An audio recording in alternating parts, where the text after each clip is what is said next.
Writer's Dream. Our show is one where writers and authors, who are usually the same people, talk about how they write their books, how they publish their books, and how they market their books. You can find us on YouTube. Just look for The Writer's Dream, or my name, Linda Maria Frank. You can also look for us on Facebook. Look for The Writer's Dream. If you have a question for us or you'd like to be on the show, please message me through The Writer's Dream Facebook page. Today's host is Jack Bilello, and Jack Bilello will be introducing Sal LaGumina for part 2 of a discussion of a very interesting topic. So take it away, Jack. Thank you, Linda. And Sal, welcome to part 2 of the Writer's Dream. And we will be continuing on with your fascinating scholarly book. And Sal is by far and away one of the finest scholars, authors, and historians on Italian-American culture and history in the United States. But Sal, I must say, it was 3 months ago or so that we had our first interview on your book, and in the last 3 months, Sal, you have not come up with a new book. You must be slowing down. I mean, 3 months have gone by and no new book, Sal? Come on. Well, we had 21, and we're waiting for number 22. But this took a lot out of me, so. This, of course, is a fascinating scholarly work that reads like a novel. And I just thought it was wonderful. I read the book, reread the book, and got enough out of it the second time, as you often do when you read a book twice. But today we have a special treat because, you know, a picture is worth 1,000 words. So we have the picture to go with those 1,000 words that you have commemorated in your book on the OSS in World War II. So why don't we start? You know, one of the first questions that you bring up in your book is, what did you do in the war? Yes. And that was a question, a perennial question that kids have asked their fathers and grandfathers. So as World War II has receded deeper and deeper into the annals of history, that question, I think, has become more and more important as the veterans of World War II have faded into history. So what did these people do in the war? Because many of them are anonymous. But I think we should not forget that they are heroically anonymous of what they did for us. And they are the people who did magnificent deeds. So we should remember them and talk about them, which we're going to do right now. So let's start, Sal. Why don't you start with...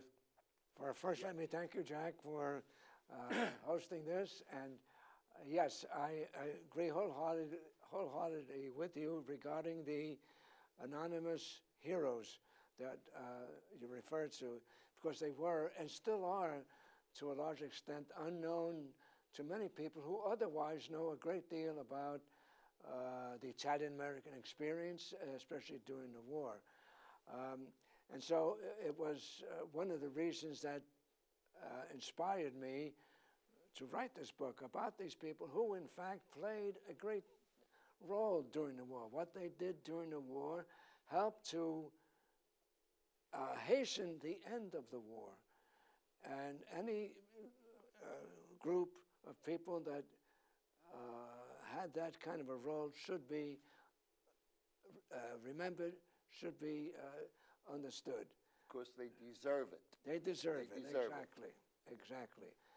All right, so as you know, the OSS was the predecessor to the CIA, the Central Intelligence Agency. It was the first intelligence agency that was established by the United States at the behest of President Franklin D. Roosevelt, who designated General Donovan, William Donovan, to head this agency.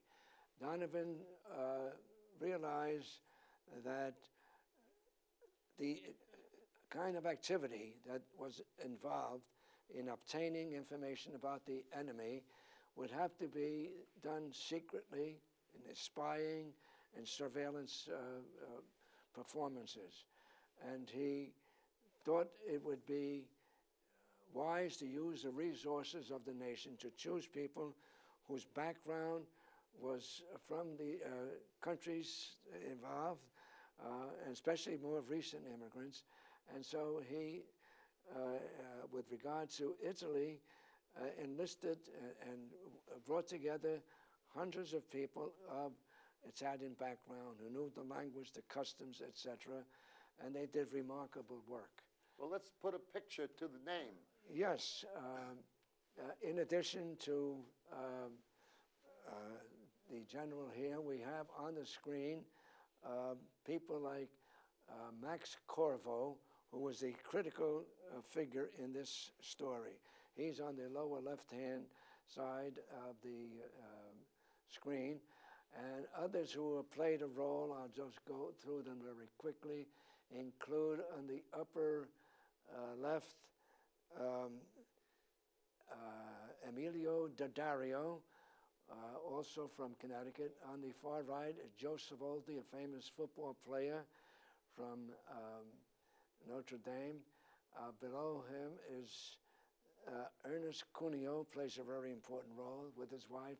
And on the left side is, in the middle, Nicholas Monteleone, who played also an important role, kind of a predecessor of the Navy SEALs of today. So these are some of the people and many others who were involved in this very important work. Okay. Let's move on to the second one, and we can talk about that for a minute. Okay, the second one deals, I hope, with other important events during the war, the involvement of the OSS, and as soon as they come on the screen, and then I'll try to identify them. But since that's taking some time, let's move on. This is a picture of Donovan, these pictures of Donovan in various phases. Donovan was a Congressional Medal of Honor recipient in the First World War, a Columbia University graduate. He was there at the same time that Franklin D. Roosevelt attended that law school, and so Roosevelt knew about him, knew about his prowess, and called upon him to put together this outfit. Excellent. You know, one of the things that really touched my heart, Sal, since we're both Brooklyn boys, is how many of the OSS operatives came from Brooklyn, born and raised in Brooklyn in many, many cases. On the other hand, they were from all over the country: Chicago, California, Hershey, Pennsylvania. Right, There's a gentleman by the name of Albert Materazzi, right. Hershey, Pennsylvania. And I had a dear friend who graduated from law school. He was offered a job in Hershey, Pennsylvania. He turned it down. Oh. Yeah, he didn't want to join the Hershey Bar Association. So that is a personal reminiscence of mine. So. Okay. Yeah, Materazzi was a very unique figure. He had two science degrees, one from Fordham University and a graduate science degree from the University of Rome. Therefore, he knew Italian very well. He specialized in it, and he was regarded as a very intelligent man. In fact, he was nicknamed the Brain, and he was the one who put together a lot of missions in which OSS people were involved. You mentioned Brooklyn. I didn't make a count, but off the top of my head, I would guess that probably more so than most any other locale, OSS people did come from Brooklyn. And that attests to the large number of people who lived in Brooklyn who were of Italian background. Probably at that time in history, more Italian Americans lived in Brooklyn than in any other county in the United States. And they moved to Long Island. And then they moved to Long Island, exactly. Yeah. Well, in any event, Sal, some of the people that we may have pictures of, like Mo Berg and Julia Child and Michael Burke and John Ringling North, yes, and John Ford and Sterling Hayden and Douglas Fairbanks Jr., Quentin Roosevelt and Arthur Schlesinger Jr. We have some of their pictures. Right. Are we bringing them up, please? Well, here's Sterling Hayden, who was very important in a number of missions for the OSS, and some of the other people you mentioned also played important roles. Most of these people worked in the OSS anonymously, and much of it was not known until many years after the war. In fact, some of them are still unknown to this day. Yeah. Sworn to secrecy. Sworn to And secrecy. they kept that oath. Yes, one of the people I came across was of Italian background, John Cardinale from California, kept that secret for most of the rest of his life. Only, I think it was maybe 2 or 3 years ago that he actually revealed to his family that he was part of the OSS. So it's an example of how committed they were to their cause. Now, there are some others, and we have some pictures, like Joe Savoldi. He is a very fascinating character and a man of great accomplishment. Right. Joe Savoldi was born in Italy. His family had emigrated to this country before he did. He remained in Italy, but he was a very strong, very powerful man, and came to this country, and he was regarded as such an outstanding athlete that he received a scholarship to play on the University of Notre Dame's football team at the time when Newt Rockne was the coach. Newt Rockne did not regard him as a very elegant football player with finesse, but he was a brute, and he helped the team to win a couple of championships. He then had a career as a wrestler, but he and heavyweight, world heavyweight wrestling champion. He went to work for the USS because of his knowledge of Italian and of the dialects, and among the things that he was called upon to do was to help ferret out of Italy some of the top Italian admirals who had techniques and secrets about naval activities that were highly desirable here in this country, and he played a role in that regard. Yeah. There's a nice picture of him there. You can see the physique that he has. Yes, yes. Yeah, very, very very strong, muscular, and very, a professional wrestler. Yes. After his football days and exactly, so on. Yeah, so that was now, not to give Brooklyn too much credit, because there's a small little town in Connecticut called Middletown, Connecticut, and for some reason, some of the sons of Middletown, the Italian-American sons of Middletown, became explosively prominent in the OSS. Can we share some of those Middletown lads with our audience? You have it correct. Yeah, it played an extraordinary, probably more so than any other little town of that size, extraordinary role in the evolution of the OSS. It was a town of about 50,000 people, and the largest single ethnic group were Italian Americans, most of them Sicilian background, from places like Melilli and Augusta in eastern Sicily, where, in fact, the invasion of Sicily would eventually take place. Included in that group from Middletown was a man named Maximilian Corvo. Corvo was the son of Cesare Corvo, who had to flee Italy in the 1920s to escape Mussolini's fascism. And in Middletown, the father established a newspaper. The son, Max, worked with his father in developing this newspaper, which dealt with political and other issues. At the outbreak of the war, Max Corvo joined the Army.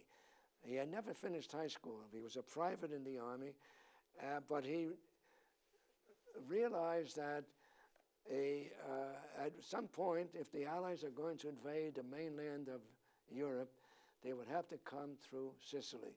In that regard, he developed this quite extensively, but in that regard, he was on the same wavelength as Winston Churchill, who also felt that the invasion of Italy, rather of Europe, should start in Italy, and meaning in Sicily.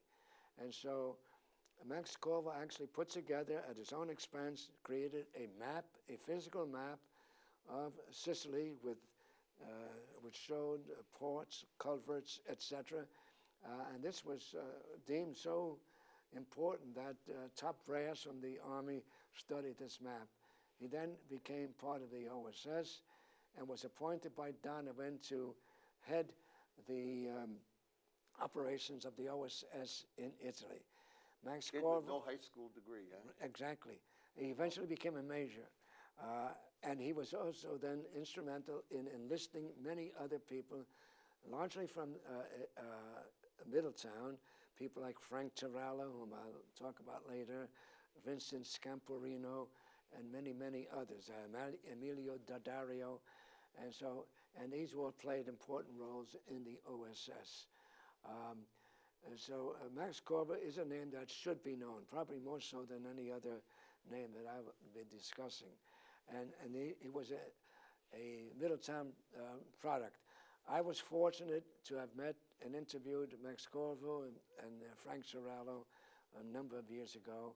And so it was not only from research, but from the personal interviews I had with these people. Well, you taught at the university. I taught at the Wesleyan University, yes. Got to know them. Frank Torello, again, is Yes. a fascinating character. Tell us a little bit about Frank Torello. Frank Torello was a student of mine, and he was one who informed me about his work in the OSS, and I was able to research it. And he was an athlete also. He was a football player, received a scholarship to the University of Alabama, then joined the service, became an officer in the Army. But when Max Corvo started the OSS, he brought Frank into the operation. Among other things, Frank Torello was the officer in charge of dozens of Army and OSS people that helped to liberate some of the Lipari islands in Italy. I'll just mention one of them, an island called Ventotene, that housed a number of Italian prisoners. It was occupied by some 80-some-odd soldiers, German soldiers. But Torello was able to convince these German soldiers that they had better surrender because he had a powerful fleet behind him. And there was a U.S. destroyer and other ships that kept sailing around the island ready to pummel the Germans unless they surrendered. And indeed, they surrendered. Torello also had background in Sicily. His relatives came from Sicily, and once Sicily was liberated, he went on leave of absence to see his grandparents and other relatives in Melilli. And amazingly, as he approached the town, he spotted a little old man who was sitting in a chair in front of the town entrance with a book in his hand. It turned out that it was his grandfather who had the Middletown High School yearbook with his picture on it. How the man knew his grandson was coming is beyond. Just bumped into him, asking for directions, and he bumped into his grandfather, who had his high school yearbook with him. That's amazing. Yeah, I think that's interesting, Sal, because most people who have at least heard of the invasion of Sicily and then the main, but very few have heard of those little islands that were significant, like Lipari and Ventotene and Sardinia, and so which occupied a lot of German troops, which could have been used against the American invasion forces in Sicily and Italy. So they did play an important role in that regard. In that connection, the invasion of Sicily was itself a very important military undertaking. Prior to D-Day, the invasion of Sicily was the largest single amphibious invasion in American history, in world history, really. Yeah, sure. And it, in effect, served as a precursor and a learning experience for the D-Day invasion, much better known. And a lot was learned by General Eisenhower and the others who planned the D-Day invasion. So it played a very important role in that sense. Yeah, and some of them not only played important roles in the war, really clandestine operations where they are making parachute drops behind German lines in the dead of night. They are rowing drifts into hostile shores, not knowing what is there. And then most of them survived. There were a couple who did not survive. Can you tell us a couple of those? All right, let me mention a couple of the people who did not survive. One was Lieutenant Colonel Guido Pantaleone, who was probably the highest-ranking OSS figure who was killed in the operations.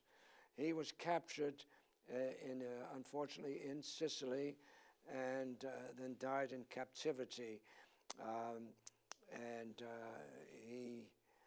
He paid a supreme price. Some of the people might know his granddaughter is Tia Leone, the actress. And so he came from a very illustrious Madam family. Secretary, I think. Yes, he came from a very illustrious family, but was willing to take on the responsibilities of a soldier in the OSS. Another example of the people who gave their lives would be the 15 Italian Americans who were part of Operation Ginny, G-I-N-N-Y. These missions all had names, and this particular Ginny operation involved 15 Italian Americans, virtually all of them from the New York metropolitan area, and a couple from Brooklyn. And they were assigned to destroy a tunnel that the Germans used to transport equipment and soldiers. Was near Genoa, and it was inaccessible. The airplane attempts to bomb it were unsuccessful.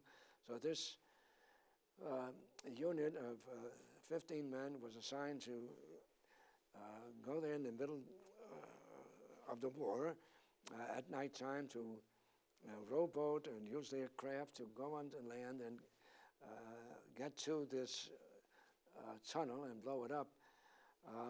As was their custom, when they came onto land, they would try to hide their craft and so on.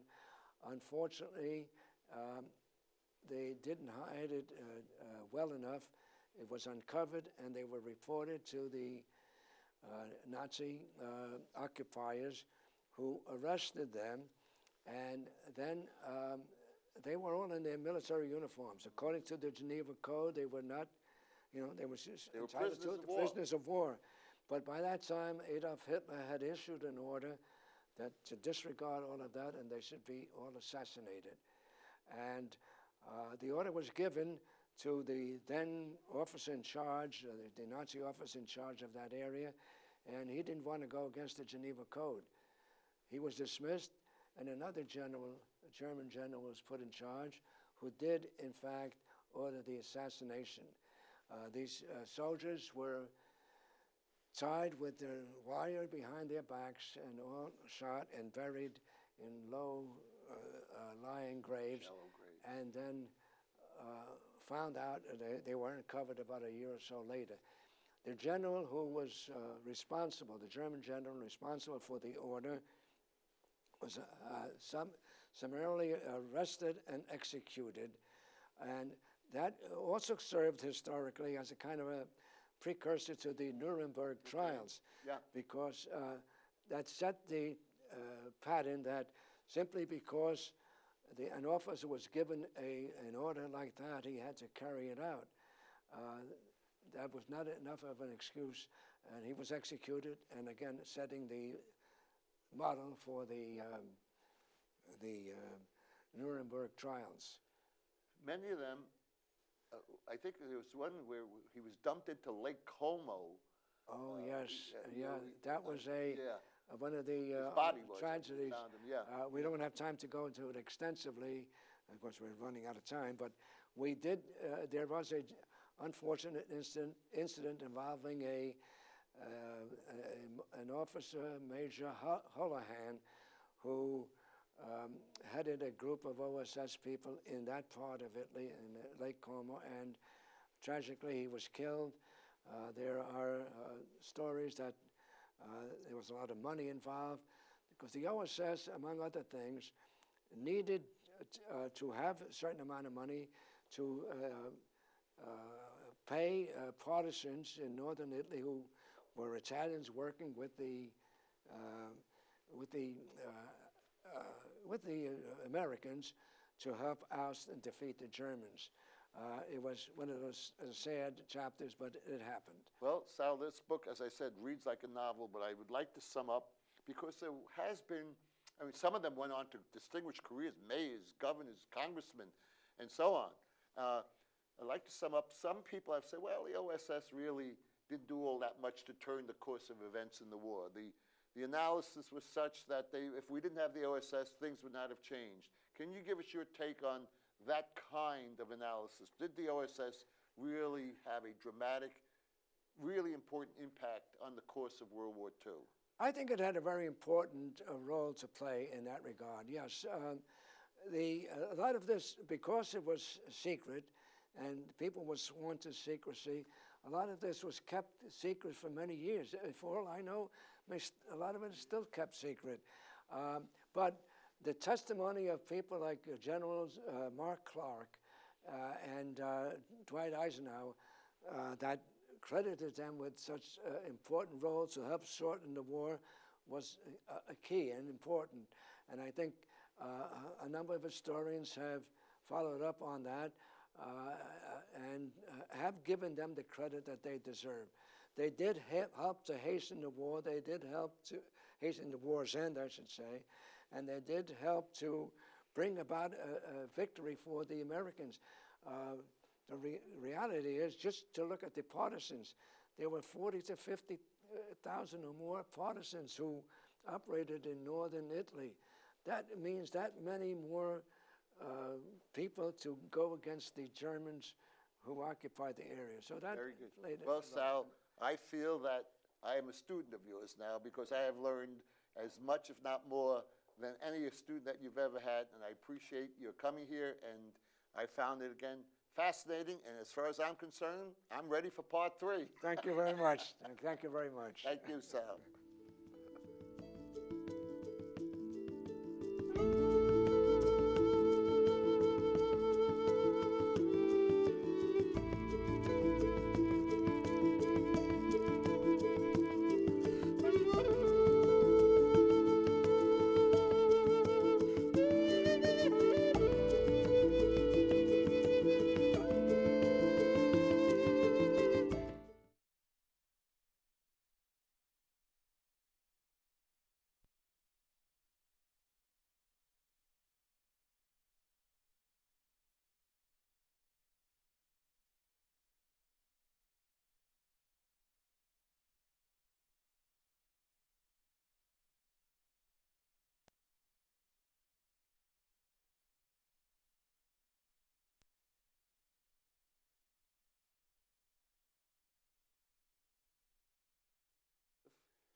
Salvatore J. Joseph, yes. Well, Salvatore J. Yeah. J. Yeah. No, not Joseph. John. John. Okay. You see, I never use my middle initial because of my first name. What's your middle name? My middle name would be Salvatore, but I don't use the middle initial, because if you say my name with my middle initial, Sal, say it. Check it There he goes. There he goes.